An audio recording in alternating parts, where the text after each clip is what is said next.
प्राचीन काल में राजा सगर के 60,000 पुत्र कपिल मुनि के श्राप से भस्म हो गए थे। उनकी मुक्ति के लिए उनके वंशज राजा भगीरथ ने कठोर तपस्या करने का संकल्प लिया।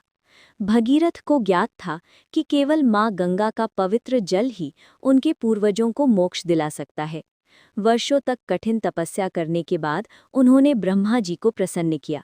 ब्रह्मा जी ने वरदान दिया कि मां गंगा स्वर्ग से पृथ्वी पर अवतरित होंगी, लेकिन उनके वेग को संभालने वाला कोई होना चाहिए।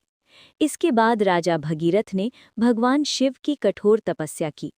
उनकी भक्ति से प्रसन्न होकर शिवजी ने गंगा के प्रचंड वेग को अपनी जटाओं में धारण करने का वचन दिया। जब मां गंगा स्वर्ग से पृथ्वी की ओर उतरी तो उनका वेग अत्यंत भयानक था। शिवजी ने उन्हें अपनी जटाओं में रोक लिया और धीरे धीरे पृथ्वी पर प्रवाहित किया। मां गंगा भगीरथ के पीछे पीछे चलती हुई सागर तक पहुंची, जहां उनके पवित्र जल से सगर पुत्रों को मुक्ति मिली। इस प्रकार राजा भगीरथ की तपस्या सफल हुई और धरती को जीवनदायिनी गंगा प्राप्त हुई। ये कथा तप, धैर्य और निस्वार्थ भक्ति का महान संदेश देती है। यदि आपको मां गंगा के अवतरण की ये पवित्र और दिव्य कथा अच्छी लगी हो तो कृपया हमारे चैनल को लाइक करें।